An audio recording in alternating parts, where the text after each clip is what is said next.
Hi friends, this is Noah Fredericks coming to you, and this is our tape number 3 in our series that we call SKYWALKERS.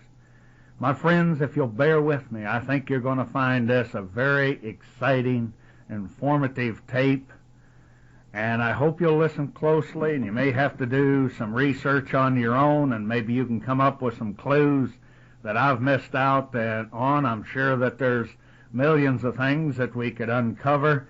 So maybe with your help, you can write back to me and let me know some things that you've come up with after hearing this.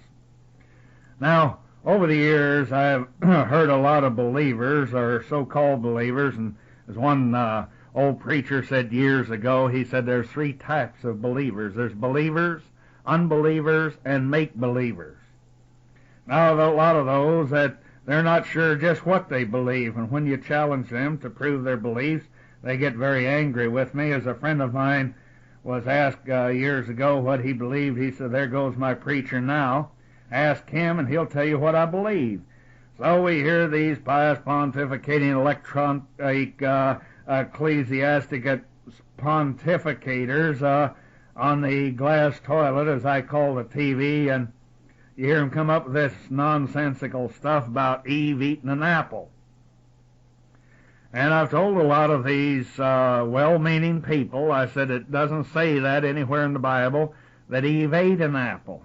I said, what you're citing to me is Greek mythology, where in the next breath, if you try to talk to them about Homer, the great bard, and you go back and try to uncover the Battle of Troy and show these people that they should try to consider the atmosphere that the honest historians and scribes and what they were up against in their day of government suppression, political suppression, and also ecclesiastical, or shall we say, these preachers caused a great deal of suppression upon them.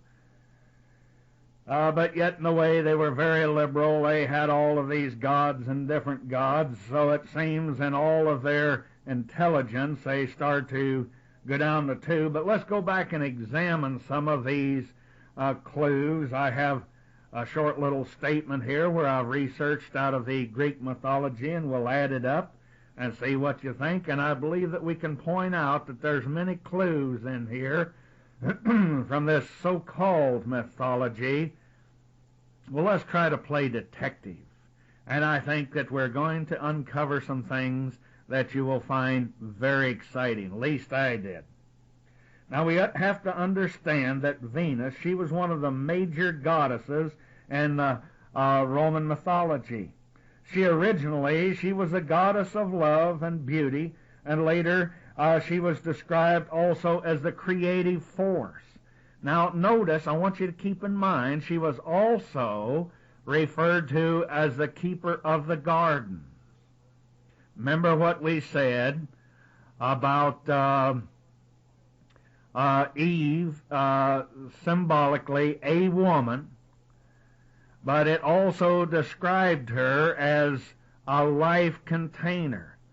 I believe that it was referring to the holy city of the Almighty, this great space station that we're referring to, and somebody who went awry. Now, if this is symbolic of Venus and tending the garden, we remember in our scripture it spoke of the fact that there was the trees in the garden, family trees relating to people. And we remember the Almighty told Eve and Adam that of all of the trees that you see in the garden you may freely take, but of the tree of knowledge of good and evil, you're not to touch that. In other words, you're not to have commerce. You're not to cohabitate with these people. And so we can only guess as to what really went on or what it symbolized. But let us continue on. She was symbolized as the creative force that sustains all life. Now we remember the Old Testament and both the New Testament where it talks about the tree of life. There had to be some sort of creative force there that was to give people eternal life. How else could these people that came and went from the 4 corners of the heaven and earth that Christ talked about So we're talking about millions and trillions and zillions of miles broken down into light years, which could take many lifetimes to cut across these galaxies and sidereal systems and so forth. So unless somebody had eternal life and the secret to creating new cells and keeping them alive without aging, well, anyway, she was also referred to as the Roman god of love. And we hear that organized religion, especially of those of the New Testament, they speak of God as love, and that we're taught that we're to love our neighbor as ourselves.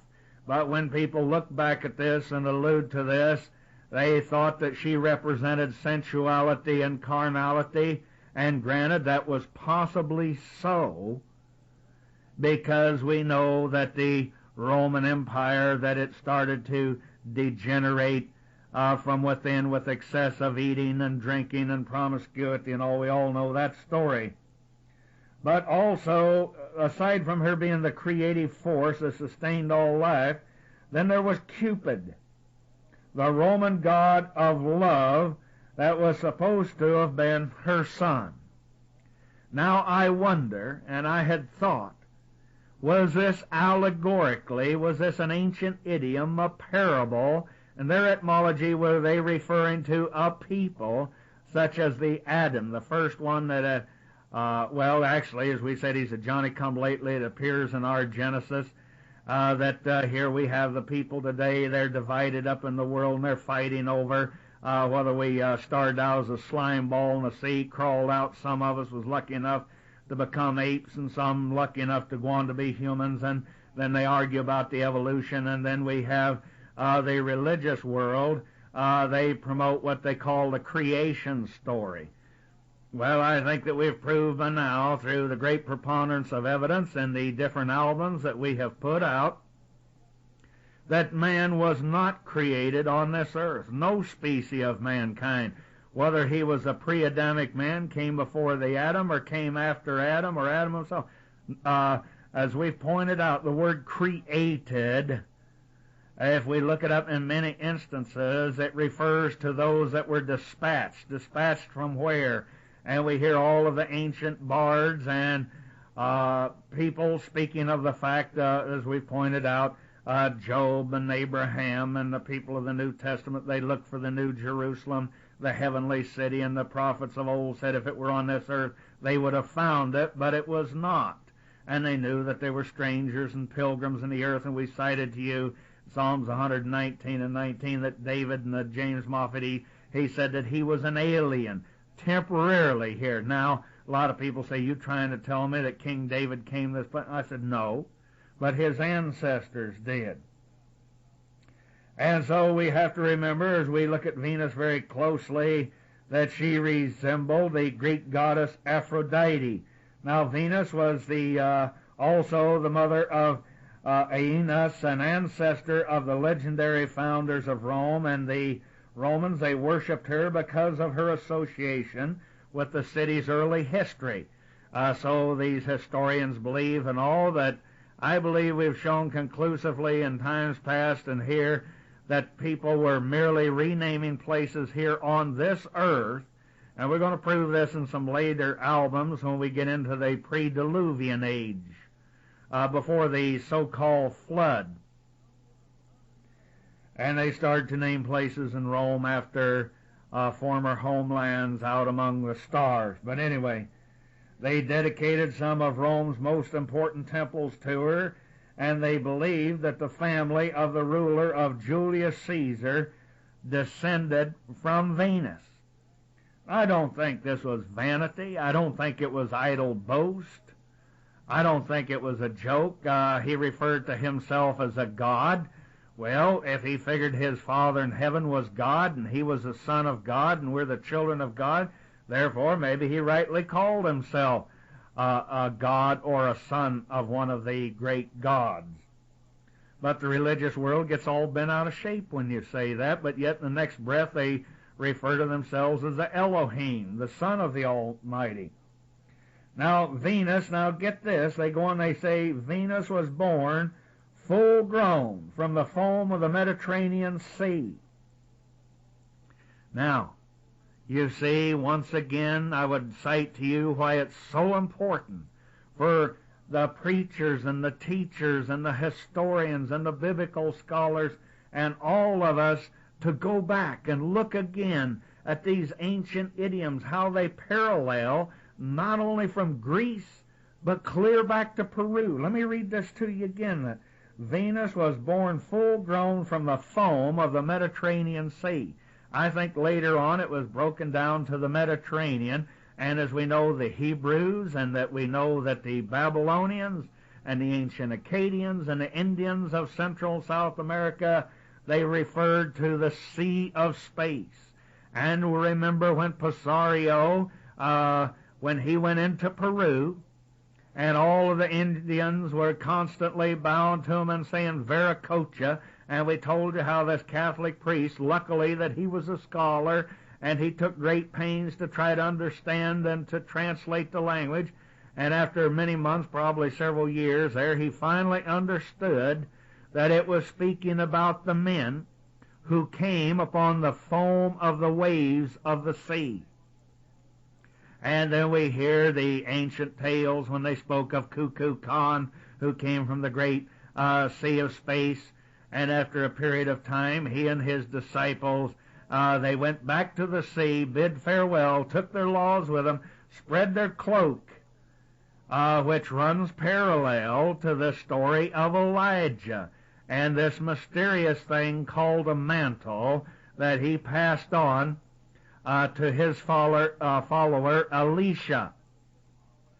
Now this Kuku Khan spread his cloak, he and the disciples stepped on it, and they went off on the foam of the sea of the great waves of space. And so we find very much the same report about Quetzalcoatl and so forth, who was a man from Venus, and men a man from Venus, who came in one of the fiery serpent ships, and they said the feathered serpent. And it also, we know the Chinese and through the Bible that the word dragon and serpent is synonymous. Now I say, oh no, one of God's great men wouldn't go on a serpent ship. But go back and read Revelations 12 again very quickly. It talks about the great red dragon. It differentiates in the ships that they fought in and came in and went in, like the very short book before the book of Revelation, Jude talks about those there, the raging waves of the sea, and he said those that kept not their first estates, kept not the planets from whence they came, those who came in the clouds, and etc. And so let us continue now. It goes on to say that Venus, she married Vulcan. Now, Vulcan, V-U-L-C-A-N, or was that Vulcan? Was it talking about the great ruler of space, the great Khan, and his great armadas, that in the field slew Abel? And now in the ancient allegories still used today, and during the Dark Age, they talked about the great knights fighting on the field of battle. And where all of this time, through religious indoctrination and their interpretation, we thought that this is just a couple of brothers out there that were digging potatoes together, and the one brother got mad and clubbed the other one to death and buried him in the tater patch. No, my friends, I think it's more extensive than that. That it was talking about a type of people attacking another type of people on another planet. And Job alludes to this, or where the messenger came to him and said that fire came out of heaven and burned up one of his sons. That we told you in the ancient idioms of that day and the allegories, it was talking about a whole planet, a house in space that was destroyed. Now, so I believe that this Vulcan was probably Vulcane, and maybe that's where we got the word volcano from. But we find this Khan, Vulcan, was this referring to one of the, like in times past, the people of India had their great Khans, and we read in history and scripture of Sargon the Great, Sir Khan the Magnificent, and we hear of Bulbus Khan and Genghis Khan and all of these great rulers of China and of Asia who claim descent from the gods. And now we would remind you that she supposedly married this Vulcan. He was supposed to have been the lame and the ugly blacksmith god. Now Venus had a love affair with Mars, they say, the god of war. She also fell in love with Adonis, a mortal. Now right there is a loaded sentence, because we have shown you allegorically how that there seems to be a great connection, and that there was, in the ancient records, they mention a foreplay or communications, I mean to say, between Venus and Mars, the red planet, and we cited to you how the ancient Israelites, that they were constantly at war with the what were called Canaanites, and then they were called Edomites, which means red. It was changed to the name Red. And were they referring to people who actually were descendants of the red planet, these fierce warlike people that Jacob's brother Esau married into, and he became a great ruler amongst them.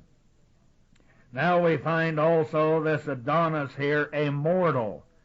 So is this an ancient idiom that is referring back in antiquity, as we find in Genesis and we find in the books of Enoch, those of you who have heard of them and have studied and maybe put some credence in them, where it describes the gods that came from heaven, and they saw the daughters of men here upon earth, and they found them fair, and they took unto them as wives, and they begat offspring by them. As we said before, there was giants in the land, but as you look back in antiquity, secular history and biblical history, it's speaking of men they called great men of renown, who became great political leaders, established and took over great empires.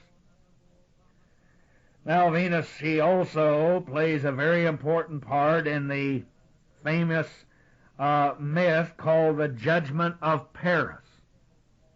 Now later on we can cover this more extensively and show that there really is possibly a tie-in with things that went on in antiquity and outer space prior to the pre-Diluvian age. Now Venus and the goddess Juno and Minerva all claimed a golden apple. See, this is Greek mythology. This was never in the Bible. But people have misunderstood what an apple means. Like in Genesis it says that you can take from all of the trees, you can take the fruit thereof. Now the very seeds of life that you find in the loins of man, this is talking about the fruit. And Solomon, he wrote in his apocryphal writings to the young men of Israel, he said, be careful where you plant your seed. Make sure that you find a good flower bed, referring to a good woman, that you would cohabitate and have offspring and make men in your likeness. So anyway, the golden apple, it was a prize that was reserved for the most beautiful goddesses. Now to settle the argument, then we find the god Jupiter. He ordered Paris, the son of King Priam of Troy, who's the most beautiful of the three. Now Paris, he awarded the apple to Venus. In revenge, Juno and Minerva, they made certain that Troy was destroyed during the Trojan Wars. Now I'm not going to take the time to get into all of that, but it talks about the gods fighting in the heavens and all of these things. And unfortunately, so many historians actually believe that, and they've gone all over the earth and they tried to trace the history of this and try to prove that that battle took place on this earth. Now, my friends, there is a possibility that there was a continuation of a war that took place in space among the stars and the different neighboring planets, and it was even continued on down to this time, because we have to understand this war between, what do we call it, between good and evil, this hatred, and these horrible wars started so far back in dim antiquity that man has lost sight of it and understood it. And man forgets and rejects and ignores his history.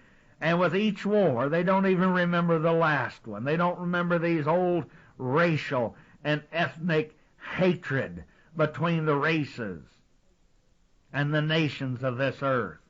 No, my friend, racial hatred and bigotry and these murderous wars, it didn't start here on this earth. It started in the great days of antiquity, as I tell people over and over again. Let me ask you this question. When, my favorite scripture in the whole Bible is this Psalm 68 that I refer back to, and it speaks of Michael, the great archangel, that's head of all of the great multitudes and types of great flying ships in the armadas of space. And he was the one that apparently replaced this adversary who was called one of the great archangels. The Almighty said he guarded even the throne until his rebellion. Now, why is it that it mentions in that Psalm 68, it talks about, and Michael and his angels, there's 20,000 times, even 10,000 times thousands of angels, that if we fed it into a computer, we probably couldn't even calculate it. Why does this great Lord of space out there, why does he keep great armadas unless there are evil people in outer space? Everybody thinks if I could just go to heaven, everything would be groovy like an old-time movie. No, my friends. When we break it down to a reality that we're real, that we have brothers in space that are real, that are kinfolk, as we've cited to you over and over, and that we have an eternal Father and Lord and ruler and creator of all of this out there, that he's real. And Psalm 68, it tells us of his house that he dwells in, his temple in the sky, his island in space. Or like this Richard Hoagland in his book, The Monuments of Mars, I love what he put on his title here just below that. His subtitle was A City on the Edge of Forever. But now continuing on with Venus here for a moment. Venus has been a very popular subject down through history of painters, and many of these paintings show her admiring herself in a mirror, and others, they portray the judgment of Paris or show Venus with Mars or Adonis. Now, also, if you want to search and go into some research on this, start out with your encyclopedia, especially if you can get some of the very old ones like I have that go back 1922 and 24. And you can find a lot of material even in a regular dictionary that we never look at. You see also Aphrodite, Adonis, Paris, Venus de Milo, Vulcan, and then we see the paintings that depict the picture of the birth of Venus, and we remind you that Venus was born full grown.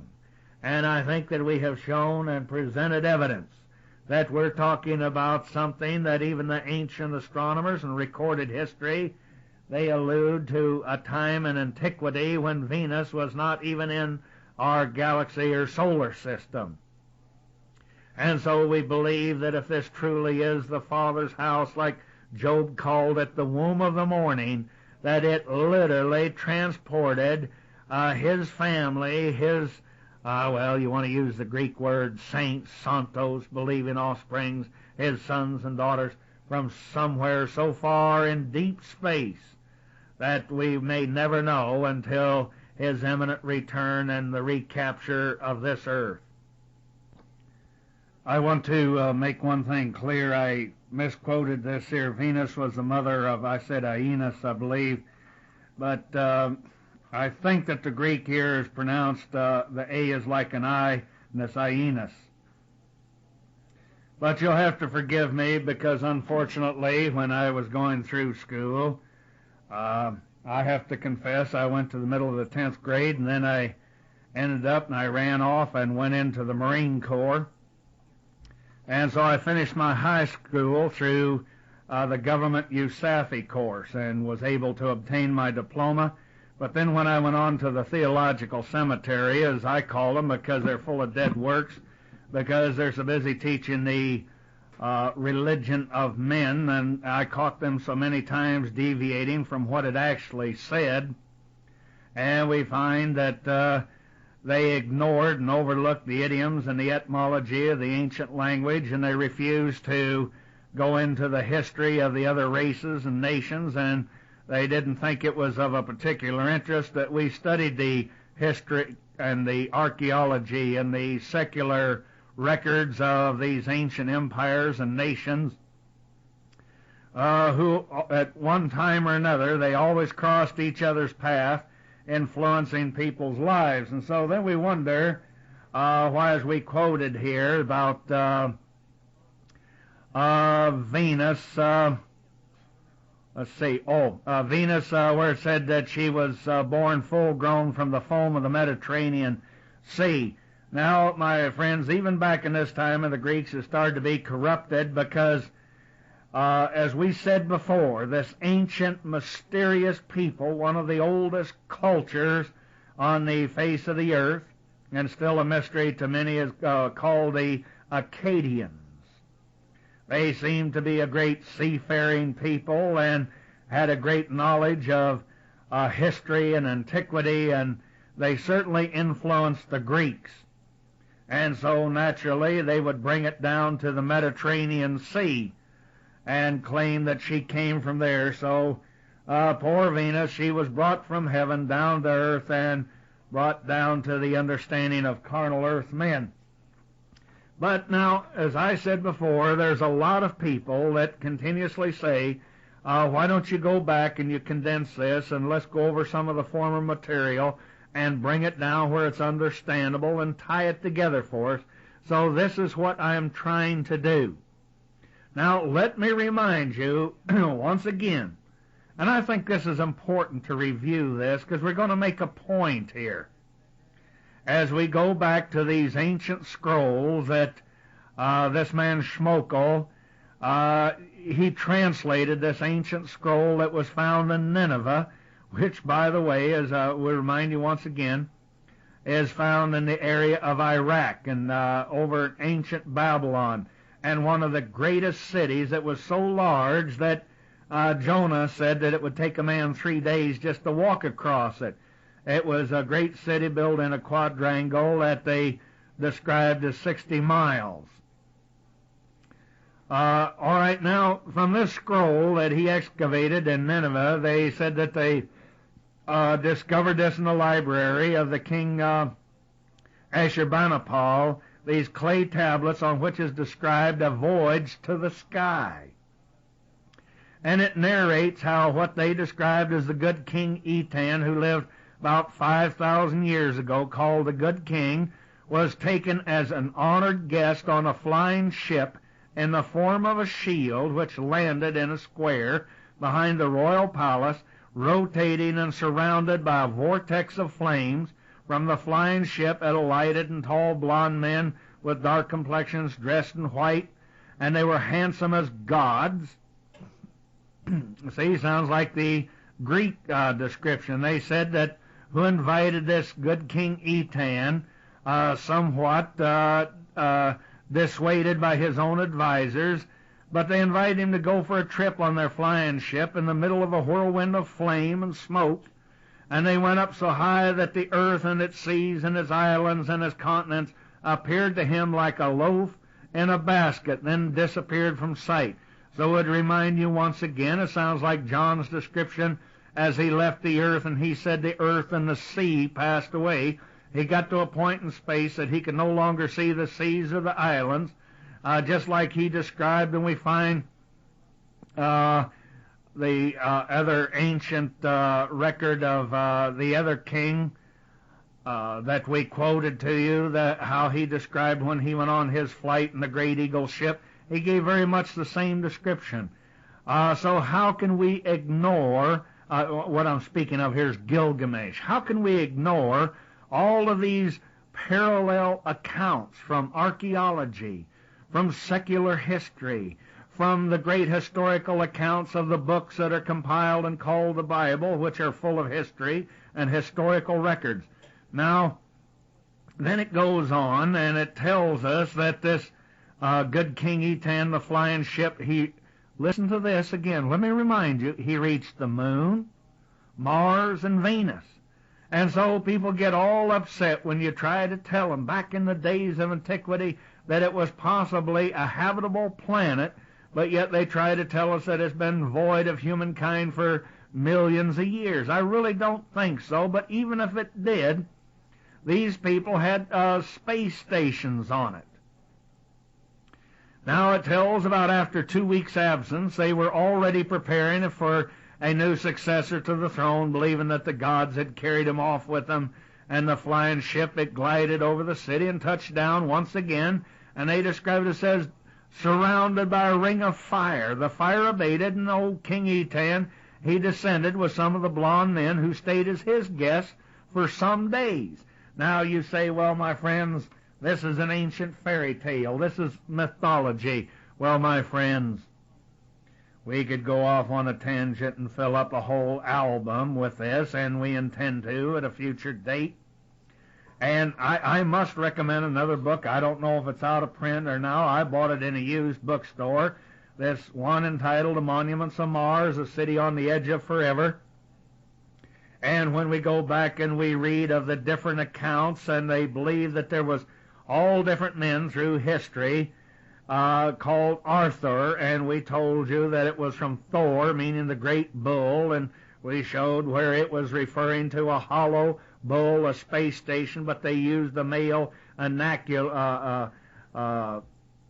They used this as describing that it belonged to a male king, a god, if you would, a male god who held this great city. And so when we go and we look at Hoagland's book, as I said, we were reminded of King Arthur there. My point is, when it seemed that he was facing death, and it talked about the lovely women who came across the sea in the ships to take him back to the Isle of Avalon. So it's another ancient description. You might say a city on the edge of forever, one of our sister planets out there. And in this Hoagland's book, there's pictures and scientific data, and he quotes all sorts of scientists, and he's a man of letters and education. He's not some ignorant country pumpkin, and he's not making all of this thing up, but his book is loaded with information, and he refers a great deal back to ancient antiquity, and he hints at and he sees some sort of great parallel there.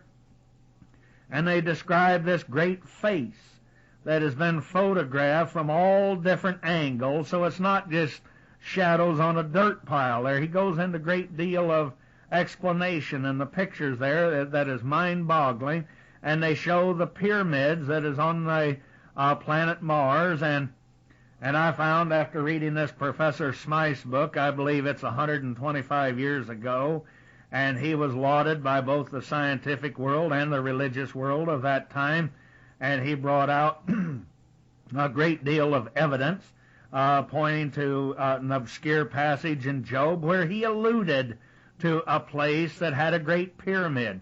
And I think that we've proved conclusively that Job was talking about a day in antiquity, and where Job was translated many times.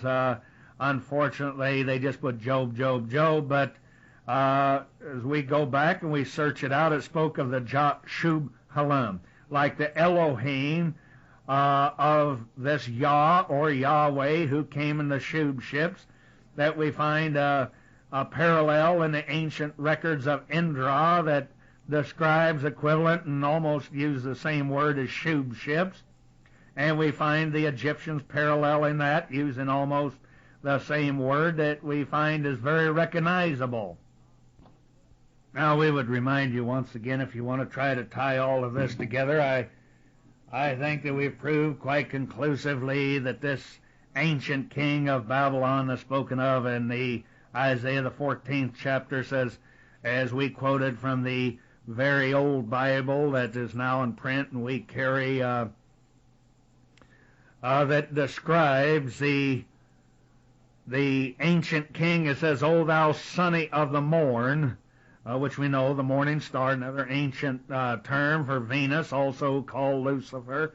And that's the only place in the whole Bible that they speak of a man from Lucifer, and we quoted to you from the dictionaries and the ancient records that the bright shining star and so forth, and some of these old dictionaries, it goes into further detail as to why that it became so luminous and bright and shiny at times and so forth.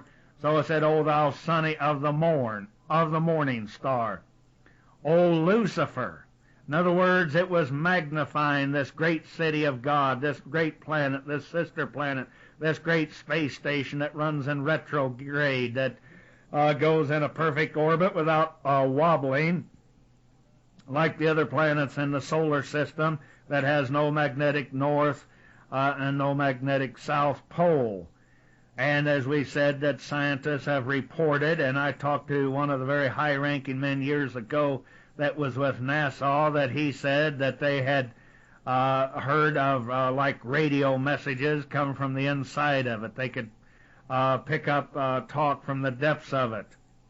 But leave that as it be. Now, a lot of people, we wonder about, remember we cited about the golden apple, and we've cited the scriptures that talked about the gold seekers, and we have gone back and we spoke of von Daniken, and where his explanation is very simple, and I think in one of his books he wrote The Gold of the Gods, how under a couple of these South American countries, and Peru being one of them, where these tunnels and shafts go back for hundreds of miles under the land, and we could see that somewhere back in the ancient days, we have no idea, and he didn't either, and he was there on the location. It's very mysterious, and talked about how they went back hundreds of miles under there, with under the earth, with some sort of great sophisticated equipment that left very shiny walls and gigantic rooms that you could park a 747 in and not touch the wall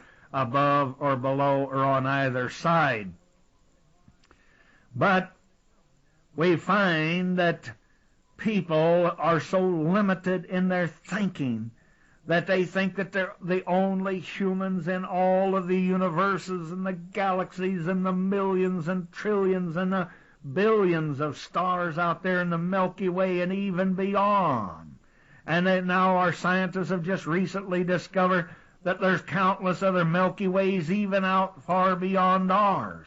It boggles the mind, but doesn't it bear out what the Messiah said, in the Father's house there are many mansions? And we quoted to you, I think in our last tape there, where we discussed the fact that this Messiah in Matthew 13, he was trying to show his disciples a mystery of the kingdom. Thy kingdom come, thy will be done on earth as it is in heaven or in outer space.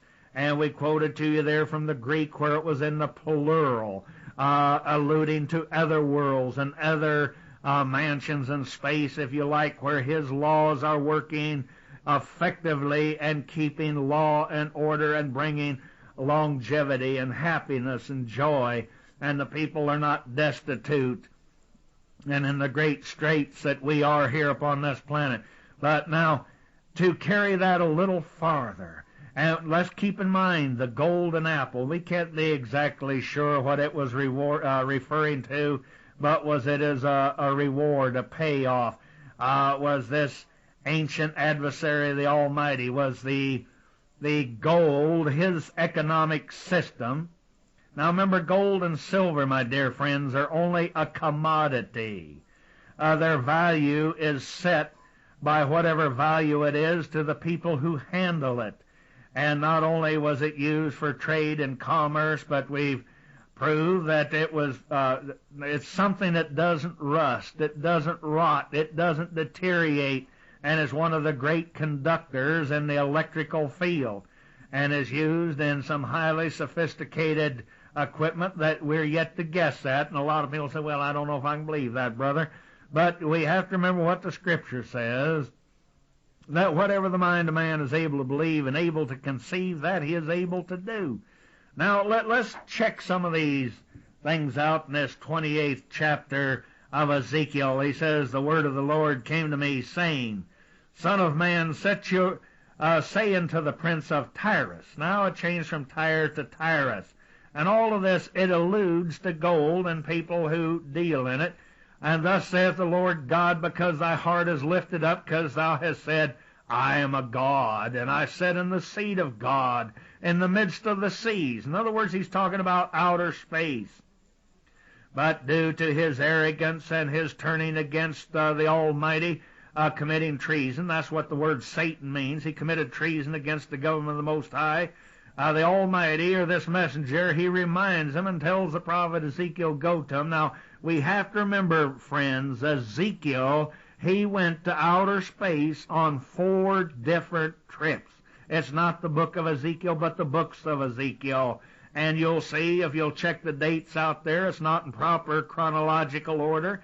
And you can see whether there's been, well, as many of the different Bibles that I've read through, these translators show that it's not in proper chronological order, and some of them go back and switch whole chapters around to where it makes a lot more sense.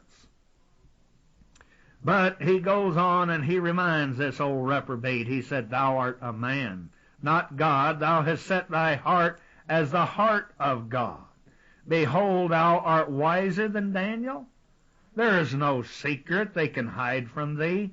Now the word Daniel is not talking about Daniel and the lion's den.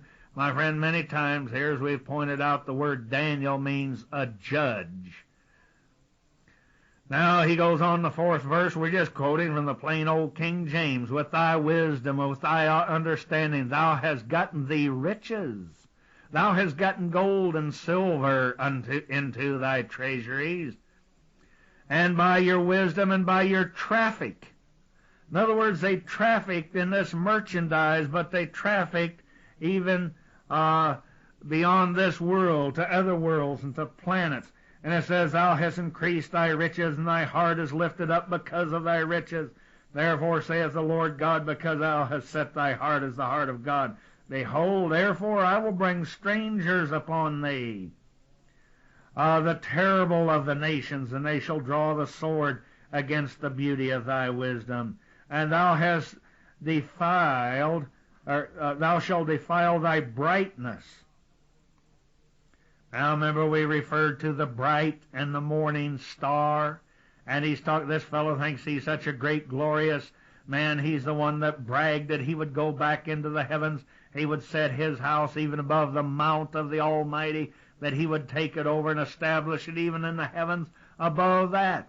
I mean, this fellow had a real expansion plan, just like the Chinese or the Japanese during the Second World War. And Jack London came back and he tried to tell his publishers and warn the newspapers that Japan intended to go out and invade all of China and all of Asia and into the Europe and into the Western world. They had a global conquest in mind, that the people at that time could not conceive it, because we had the merchants in this country that were selling billions of dollars every year, even back in those days. Now that was a bunch of money back then, and commerce, and they didn't want to rock the boat. They didn't care what was going to happen, as long as they could live out their crummy little lives and they could enjoy all the wealth, just like this king right here.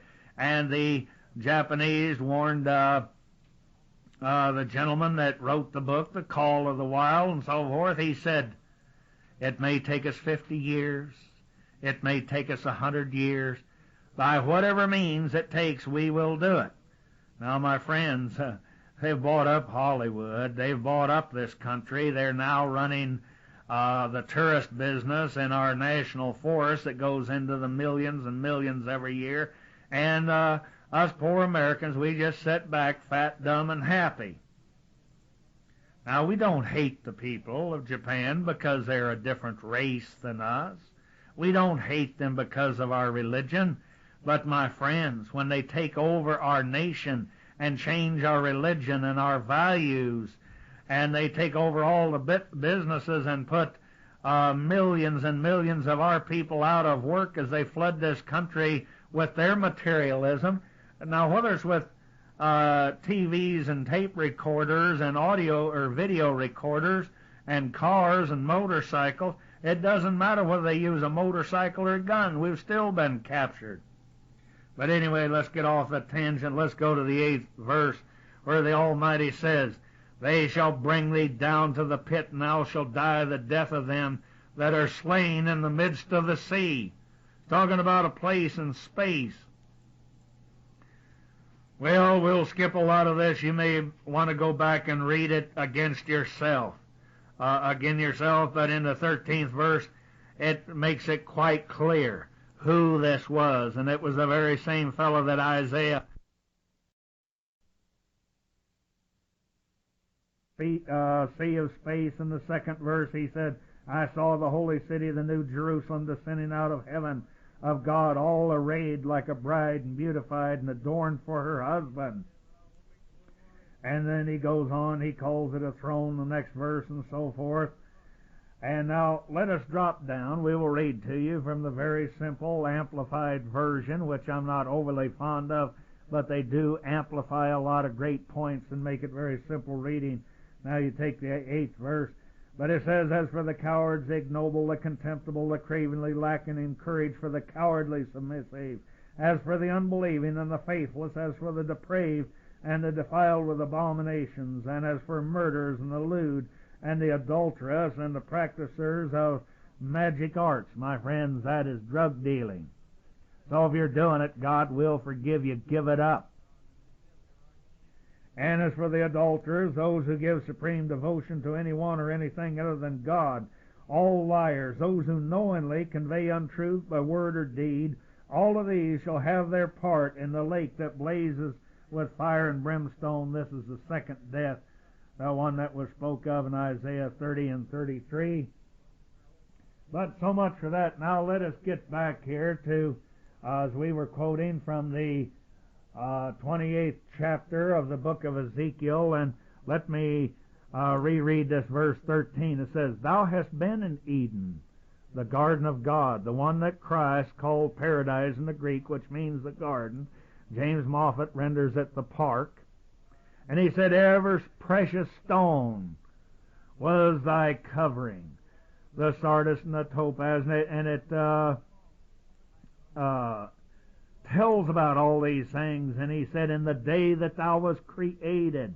Now the word, I confess, I have not looked it up in the Greek, but I would surmise that it was like the Hebrew of the Old Testament. It talked about the day that you were dispatched, that he was transported, possibly from another sidereal system into the one that we're dwelling in. And then to verse 14, now get this. Thou art the anointed cherubim. Remember we said cherubim means karub.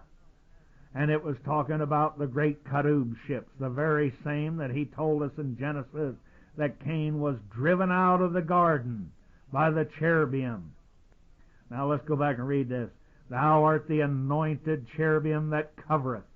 In other words, he protected the throne, the house of the Almighty. He was the head of the great armadas. And my friends, this fellow was no wimp. You remember back when Michael, the great archangel, says they debated over the body of Moses? And it said that even Michael durst not bring a railing accusation against this adversary, but he said simply, the Lord, the Almighty, the Yahweh rebuke thee. I don't know as if he was in fear of him, or if he didn't know if he could take him and his great armadas, possibly. But the adversary has a time that even he could repent in if he would. Now, let me start over once again. Thou art the anointed cherubim that covereth, and I have set thee so thou wast. That's old archaic English. In other words, you were upon the holy mountain of God. Thou hast walked up and down in the midst of the stones of fire. Now, my friends, if your preacher friends or religious, or let's say denominational friends are going to argue with you, have them go back to Psalm 68 and explain to you that this mountain that goes through space, that is full of the Almighty's extraterrestrial messengers, or we'll call them angels, and it flies. And go back and read that again. But he talks about, again, this very house of the Almighty, the holy mountain. And when it says, thou hast walked up and down in the midst of the stones of fire, my friends, I think that we have covered that quite well. Proving, when it talked about Christ walking on the waters, he was talking about he was walking through and on in a ship in the sea of space.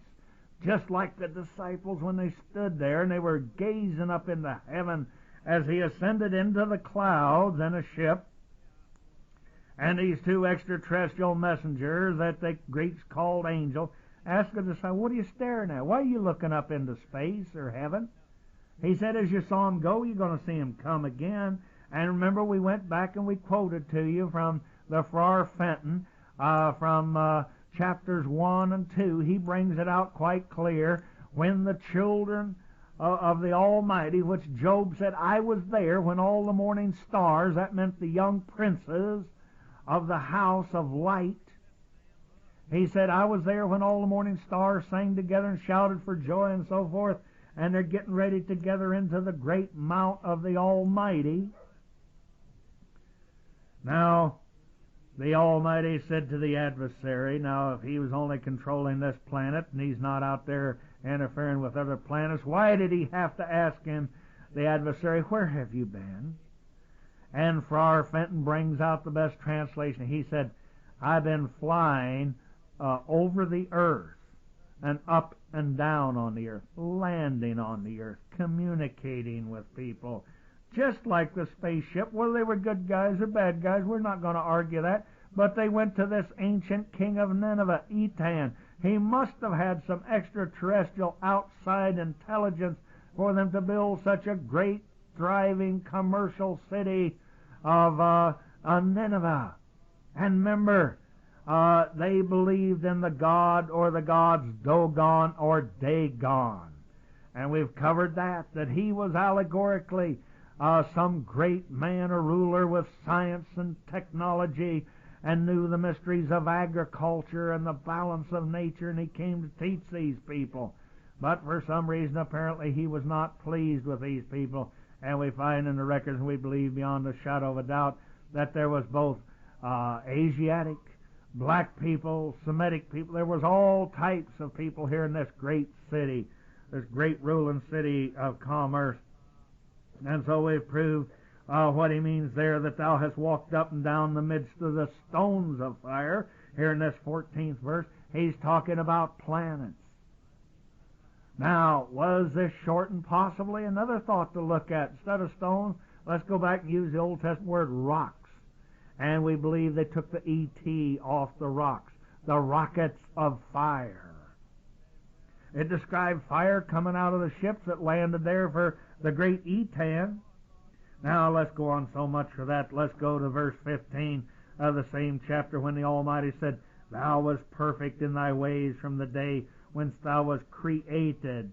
Does that mean transported from another galaxy? I believe so. He said, until iniquity was found in thee. And now verse 16 brings out something very important here. By the multitudes of thy merchandise thou hast filled the midst of thee with violence. Apparently, my friends, this merchandise was the booty that he got from the great wars. You remember when Abraham, he went out to this mysterious Melchizedek, without beginning of days, without end of days, without mother, without father. Now, I'm not saying he was evil. I believe he was the Almighty himself. And it said even the great Abraham paid tithes unto him from all of his spoils, the spoils of war. So he goes on, he said, out of the midst of thee with violence thou hast sinned. He's talking about he broke the law. He violated the commandments of the Almighty. Therefore, he said, I will cast thee as profane. Where? Out of the mountain of God, and I will destroy thee, O covering cherubim, from the midst of the stones of fire. In other words, he was the covering, he was the protectorate of the very mountain, this very high up house and space station of the Almighty, and also that ruled over other planets, like Christ said, I hold the 7 stars in my right hand. But he's casting them out of these stones of fire. Verse 17, thy heart was filled up because of thy beauty. Thou hast... well, my friends, I don't think that this guy was winning the Stud of the Year award because he was such a handsome dude that he was a weightlifter. No. It has a lot of other meanings to it that we won't go into it, so I don't get off on another tangent. But because thy heart was lifted up because of thy beauty, thou hast corrupted thy wisdom. By reason of thy brightness, I will cast thee to the ground. Now, ground there, Eretz in the Hebrew, that land or that planet. I will lay thee before kings that they may behold thee. In other words, it's just a little mop-up battle, but to us here on the earth, and we're worried about it going off and wars and rumors of wars, and all of the famine and the pestilence and the threat of A-bombs and of hundreds of thousands of our youth being destroyed in the desert, and we left without protection like Ezekiel, where the Almighty said, I will put a hook in Satan's jaw, and I will bring Gog out of the land of Magog. Now these other people, not all of the people of Russia, but their leaders, they are Satan's. They've committed treason against the law and the economics laid down in the Bible, and the plans for farming and agriculture. They could be prospering, but due to their whole political and their economic system, everybody in the world knows how they're failed. And now we see these big old fat aristocratic Russians on TV crying out, say, the West should feed us now. We're going to starve. They need to feed us. We're entitled. But the Almighty, as I told people 25 years ago, he said, I will put a hook in their jaw. I will bring Gog out of the land of Magog before their time. In other words, before they're ready to come against his new and unwalled Jerusalem. Now, my friends, I believe beyond a shadow of a doubt, there's the old Jerusalem over there. There's the new Jerusalem. My friends, I believe that there's more Jews here in the United States than there is in Israel. Just like there's more Irishmen in the United States than there are in Ireland. They were brought here because they had to flee here because of the potato famine. I believe that there's more people of Germanic stock in this country than there is in Germany. So, you see, I believe this is the new and the unwalled Jerusalem, where the people from the four corners of the earth would migrate to this great land and this once great nation. Now we are just a lowly, debtor nation. When will the people get on their knobby knees and cry out as a nation? We haven't got enough blood on our doorsteps, unfortunately. But, my friends, this I can prophesy with an assurity. This nation will do. I guarantee you, my friends. I'm not laughing. I'm distraught at our ignorance. But anyway, now where in the world was I? But he goes on to say that, verse 18, thou hast defiled thy sanctuary. Thou hast defiled thy sanctuaries by the multitude of thy iniquities. My friends, have you ever thought of the implication that proves what I mean, that this adversary is also ruling over possibly and dominating other planets out there? Because he talks about you've defiled thy sanctuaries by the multitude of thy iniquities. Sanctuary, a place of safety. Is this not alluding to another house or mansions in outer space? By the iniquity of thy traffic. Here he says it again. Therefore will I bring a fire upon the midst of thee. It shall devour thee, and I will bring you to ashes upon the earth, and the sight of all men that behold thee. So, as we go back, is this coming close? Is this what Ezekiel was alluding to, where the adversary figures by this time we've lost our equipment and the biggest part of our forces in Iraq and Iran and the Saudi desert? I hope and pray to God that I am wrong. But like in 1453, in one of our other tapes, Muslims and Mortars and whatever it was, when he brought the great Ottoman Empire against reprobate Europe and its reprobate religious system, and he destroyed 1/3 of the people. Is this what it's going to take? Will he again repeat what he said in Luke 12:32? I come for but my little flock. Will this happen again? Was it pertaining to this day where he said, where there's 1,000 in a town, I'll leave 100. Where there's 100, I'll leave 10. Yes, my friends, they're going to have to come forth before their time, because that hook in their jaw is an old idiom, means a famine. These nations are not able to feed themselves. Well, the 19th verse, all that know thee among the people shall be astonished at thee. You shall be a terror, and thou be any more. And so I will conclude with that, and we will not continue on that chapter anymore, but let's see if there isn't some other things that possibly run parallel with this. Now, I realize probably the next thing that we're going to go into with the religious would be the death knell, but I imagine if you've got this far in our research and our different albums, if you've come this far, I think that you are an intelligent, reasonable, open-minded person who is willing to look into these things, examine them, and see if they make sense, if they fit, if it can really be proven. Well, without very much on that now, we're going to deal with 2nd Esdras.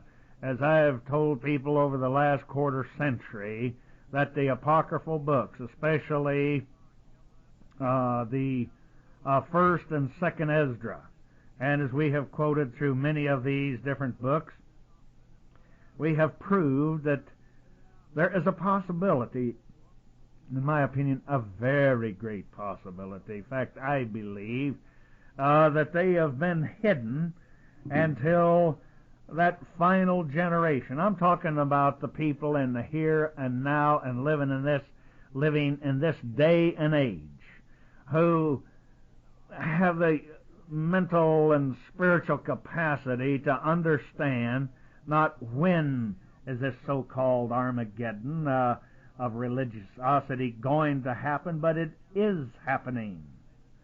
The plans have been laid for a long time. They're now being worked out by the great international financiers and the world rulers and those that always divide and conquer and profit by these wars as they throw the flower of our nation's youth upon the bonfires of war and give it not a second thought. But we will quote from 2nd Esdras, and we will, if you may allow me to quote from the 12th chapter and the 36th verse, and thou only hast been met to know the secrets of the Most High. Therefore write all of these things that thou hast seen in a book, and put them in a secret place, that thou shalt teach them to the wise of thy people, whose hearts knowest, are able to comprehend and keep these secrets. Now, my friends, there has been periods in the last few hundred years that I feel that the cream of the crop of Christendom has risen up, and they had the spiritual capacity, something in their genes, their DNA, had the ability to comprehend and to see these things, like Paul said, I am a man born out of season. So there were men born out of season, but they did not comprehend these things in toto, because they didn't have the outer space connection to really make it real, like satellites and space stations and manned space stations. And so they didn't have anything to compare it to like we do in our day. But still, they were able to follow it throughout the book. And so for many different periods, there was people that understood and knew and believed that these apocryphal writings that they were filled with the power and the Spirit and the Word of the Almighty Great Lord of Space. And then would along come some of those of the professional priestcraft. I hate to say it, but the coins for Christ crowd. And because they did not comprehend it, and they didn't even comprehend what they had in the New Testament, and these were what we call the preachers of the sloppy agape, this innocuous set that would go along with the crowd so as not to disturb anybody. But now let us go to the 13th chapter. Here is a great prophecy in here that foretells about this Almighty that comes from the Mount Zion, comes from the great space station, comes from this great mountain space, if you like. And remember now, let's keep in mind, and I want you to start thinking in terms of idioms and allegories, and start looking these things up in concordance, and you'll be surprised how your mind and your faith and your spiritual capacity will expand with this knowledge. And it'll come to pass after 7 days I dreamed a dream by night, and lo, there rose a wind from the sea, the great sea of space. And you remember our chapters, Eurocadon, and the great winds of Jonah, and the great wind of Paul, and so forth. And it moved all the waves thereof. Now, you remember, we just covered that, the waves of the sea, and those who came from the sea of the space equated to waves. And I beheld, and lo, this wind caused to come up like out of the midst of the sea, as it were the likeness of a man. Now it's talking about a certain man. It goes on to say, and I beheld, and lo, that man flew with the clouds of heaven, and when he turned his countenance to look, all things that trembled that were seen under him. Under him, it's talking about the people here on this earth, on this planet. And whensoever the voice went out from his mouth, they all burned that heard his voice, like as the wax melteth when it fleeth the fire. And after this, and I beheld, and lo, there was gathered together a multitude of men without number from the four winds of heaven to make war against the man that came out of the sea, the great sea of space. So you say, well, what's this got to do with this dire hour? What's this got to do with Armageddon? Or what has it got to do with what you call the Battle of Jehoshaphat, which means God's appointed place? And not only is it his appointed place, but it's his appointed time. Now, if you're lucky enough to have an Apocrypha in your Bible, now I'm reading from the what is called the Holy Bible, contain the Old and New Testament with the Apocrypha, put out by the Oxford Press some years ago, and it's the Revised Version. And I'm not adhering to, but I think this is a very good one. They have some wonderful points, but my friends, they didn't come up with all of this. These side footnotes were put down by other ancient scholars that saw the correlation, and they refer you back here. You say, what's this got to do with today? Well, my friends, not only is there a world war coming, not only is the Almighty, see, he's allowing this. He said, I will put a hook in their jaws. He controlled the rains and the frosts and the seasons. Like Revelations, he said, and his angels, they hold back the winds. He controls everything on this earth, and he has thrown a monkey wrench into the works to bring about his plan. And I believe his adversaries know it, and they know their time is up, but they can't do anything about it, and they're going to say so here in a minute when we get back to Ezra. But let me quote to you. They refer you over here to Daniel, the 7th chapter, and the 12th verse. And as for the rest of the beasts, now the beasts, my friend, that's allegorically speaking of a government and types of people. Remember, the Bible equates people to sheep and the goats and the hogs and the dogs and the serpents and so forth. So there's some more of the idioms and the allegories referring to these different races and nations. And as for the rest of the beasts, their dominion was taken away, yet their lives were prolonged for a season and a time. See, like Christ said, nobody's going to touch me before my time. He allows everybody a time. And I saw in the night vision, and behold, there came with the clouds of heaven one like unto a son of man, or a son of Adam. And he came even to the Ancient of Days, and they brought him near before him, and they were given him dominion and glory and a kingdom. Remember, a government, thy kingdom come, thy will be done on earth, and all that, as it is in outer space. They gave him a kingdom that all peoples and nations and languages should serve him, and his dominion is an everlasting dominion, which shall not pass away, and his kingdom that which shall not be destroyed, my friends. Now also, right here at the beginning, it describes this man in Ezra that's coming and the clouds and so forth, and they refer us over to Revelation. Now, this is going to be in a period of time, as I've said, we're between the chapters of 18 and 22 in the book of Revelation. Now, from the 20th chapter, starting the 7th verse. Now, I'm not going to take the time at this point to try to get into it or explain it or wipe away all of these centuries of a certain segment of the religious world goes along with this millennial reign. My friend, when the Almighty takes this earth, it's not going to be like Hitler planned a 1,000-year reign. He's talking about a perfect reign forever and ever. He's going to settle this scorecard and punch somebody's ticket once and for all. Now, 20 and 7. And when the 1,000 years are finished, Satan shall be loosed out of his prison, and he shall come forth to deceive the nations which are in the four corners of the earth, Gog and Magog. Now remember what we told you about lamps that said, I shall bring Gog out of the land of Magog. He was talking about China.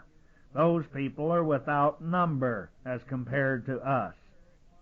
There's a possibility that some segments of Russia will go with them, but my friends, not all of, but there's a very big part of Russia that is turning back to Christ, and they're opening up the churches, and they're getting back to their Bibles, and they're turning back to the Almighty. If you'd been under a half a century of godless suppression, not recognizing a creator or any type of deity or any type of prophecy or promises of salvation, your soul would be starved too, my friend. But so he goes on to say that he's going to bring Gog, he says, and Magog, to gather them together to the war, the number of whom is as the sands of the sea. And they went up over the breadth of the earth, and compassed the camp of the saints about.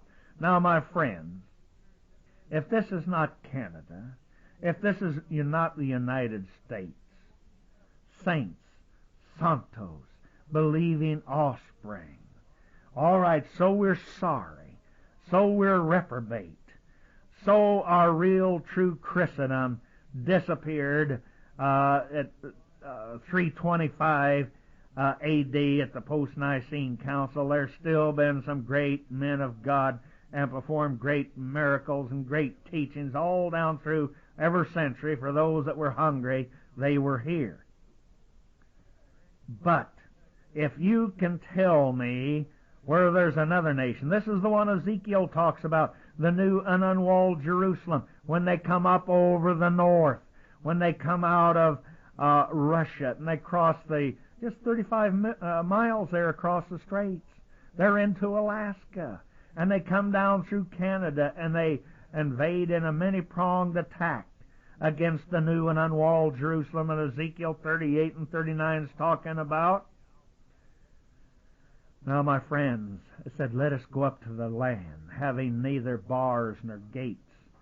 Now, this thing is not going to come into its fullness over there in Iraq for over 3 years yet. They're going to pussyfoot around and stall it, and it's going to be something that's carried on for a long time. But it's going to leave this nation defenseless. Without bars nor gates means without an army, without protection. Now let us continue on. And they went up. You have to go up over the globe, the top, over the breadth of the earth, and they compassed the camp of the saints about. and the beloved city, and fire came down out of heaven and devoured them. Now we said, what's that going to be? When this great house of God that we're talking about, this Venus, that we told you about in Job, go back and read that 38th chapter. He tells you about the Almighty's house, how it's disguised with layers of clouds. And he talked about it, depending on which translation, it has an overcoat on it, allegorically, see, of clay, some say. It's disguised as a mere planet, but it's the same one that was at the Exodus. It was the same one that was at the crucifixion of Christ. It's the same one that was at the battle of Joshua. It was the same one that came, it came by several times. It was the one that Christ tried to tell you that was at Sodom and Gomorrah. And they never will understand till we get in the future tapes how he referred as it was in the days of Noah. It was there also, but that's another long story that is a mind blower, and without giving a lot of evidence we can't get into that. But this strange overcoat. Now the scientists are speculating the skin of it is, some say in some place 18 inches. We get so many different varying reports.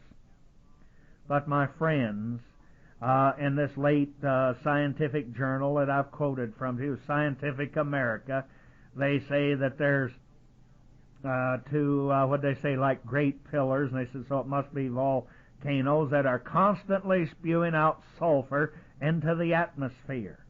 And so this thing for centuries now has had a layer, an overcoat of sulfur, and who knows what else mixed in with it, plus with the dervish and the dust that's picked up from space, the very dust that planets are made of. Because you remember Proverbs 8, he said, "You were there beside me when I created the dust of the earth." Which earth? But anyway, my friends, when that planet passes over, and this will be close to a Passover time, you should learn when they are, and you'll have an idea what to watch for, because it may be just 3 or more years of the Passover, which is held once a year, and you can watch for that time and know when this invasion takes place.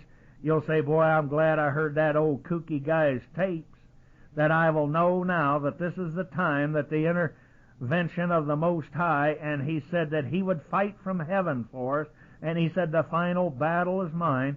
And so when Ezekiel, you go back and study that book real good, he tells you in there that these cubits of stone-like material, 25 cubits across, that's over 50 feet on each side, when they come shooting through heaven on these invading armies. Now, he talks about fire and brimstone coming out of heaven, and here he talks about fire, and in 2nd Ezra he talks about the fire coming out of heaven, and we just all thought this was allegorical and it was going to be poof, the breath of his spirit was going to destroy him. No, he works in strange and mysterious ways, and he uses science and simple technology. So where else could these stones come from? So when they hit the Earth's atmosphere, my friends, that old brimstone, which is an ancient name for sulfur, is going to catch fire when it breaks through our ionosphere and rain down on these adversaries.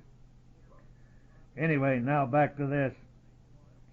And they went up, now the 9th verse here of the 20th chapter of Revelation, they went up over the breadth of the earth, and they encompassed the camp of the saints about, the beloved city. Sure, America's a beloved city. Everybody in the world wants to come here. And fire came down out of heaven and devoured him. Verse 10, the devil that deceived them was cast into the lake of fire and brimstone, where there also the beast and the false prophets. Sound like you're going to have some. Well, I'll just leave that to your imagination. And they shall be tormented day and night forever and ever. And I saw, now here it is, passing by, the great white throne. See, this is the mount, this is the mountain, this is Zion, this is the temple, this is the tabernacle, this is Zion, this is the Garden of Eden, this is the paradise. Well, we could go on and give you 40 different descriptions of it that our pasteurized pastors have not been able to follow it all through the centuries and the different pages from the Old and the New Testament, be able to follow and understand and know that it is a real place that the Almighty lives in. Now, verse 11, he said, and I saw a great white throne. See, white, Lucifer, a bright shiny star, as the clouds peel away from it. And I saw a great white throne, and him that sat upon it, from whose face the earth and the heathen fled away, and there was found no place for them. Thank you. Now we're back here to 2nd Ezra, the 13th chapter. And I beheld, and lo...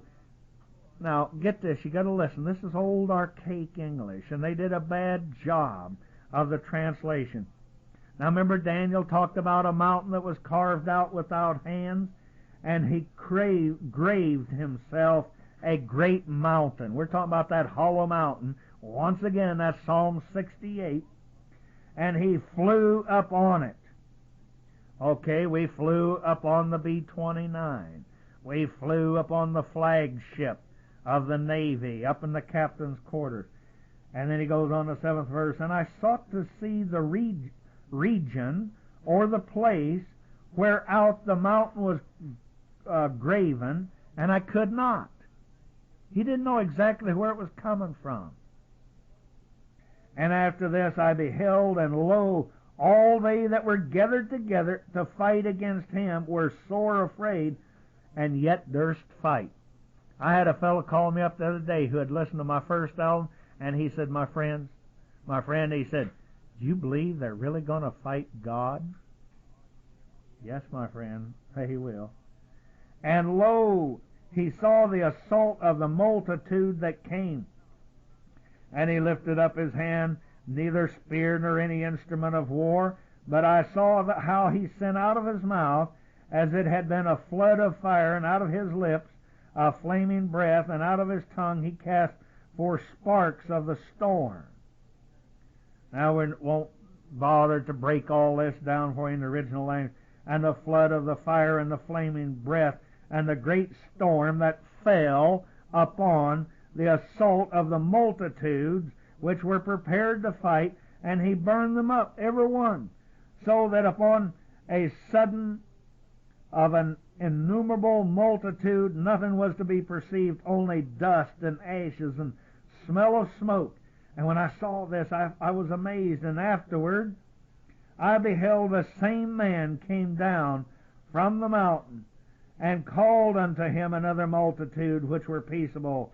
And there came much people unto him, whereas some were glad, some sorry, some were bound, and others some brought of them that were offered.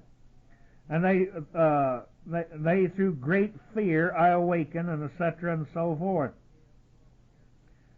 Now, we're going to skip a lot of this. I don't want to bore you here. Now we go down to the 23rd verse, and he says, but he that shall endure the peril of that time shall keep them that be fallen into danger, even as such as have works and faith. Faith cometh by hearing, hearing by the word of God. How shall the people hear unless they have a teacher? All right, well, let's see. I always cut in on myself. I hate it. I'm so rude, interrupting myself. He said, he that shall endure the peril of that time shall keep them that be fallen into danger, such as have works and faith toward the Almighty. Know therefore they that which be left behind are more blessed than they that be dead. Therefore the interpretation of the vision, where thou saw a man coming from the midst of the sea, the same as he, the Most High, hath kept a great season, which by his own self shall deliver his creature, and he shall offer them that are left behind. Whereas thou sawest that out of his mouth there came wind and fire and storm, and etc., and so forth. I would like to continue on with this, but like the 51st verse, then said I, O Lord, thou bearest rule, show me this. Wherefore I've seen the man coming up out of the midst of the sea, and he said unto me, like as one can neither seek out nor know what is the depth of the sea. We'll just leave it right there in the 55th verse. Thy life thou hast ordered in wisdom, and thou hast called understanding thy mother. This is revealed to those that take the time to sit down and study this and try to know wisdom, their mother. And therefore have I showed you this. for there's a reward laid up with the Most High, and it shall be, etc., and etc., and so on. But there was so much of it that I would like to have talked about, but let's go back to the 37th verse. And this my son shall rebuke the nations which are come for their wickedness with plagues that are like unto a tempest, and shall taunt them to their face with their evil thoughts, and etc., and so forth. So we could get into great detail as to what's going to happen to them, what's going to bring a great plague on them.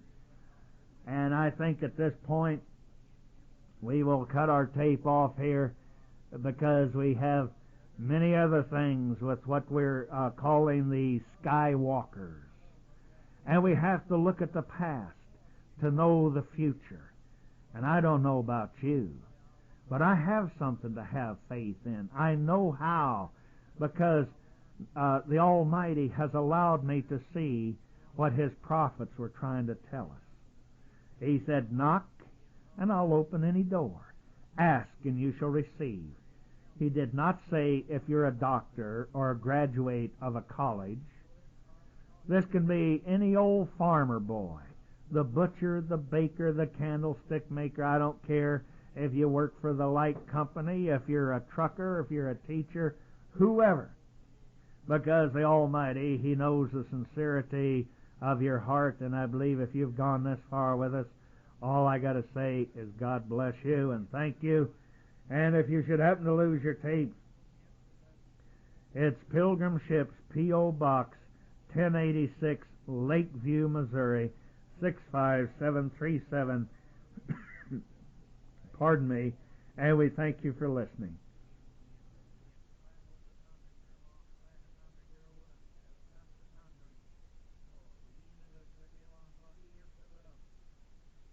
My friends, this is Noah Fredericks. It's tape number 4 in our little series we've entitled SKYWALKERS. I had thought that I should probably give each tape some sort of exciting title, but I think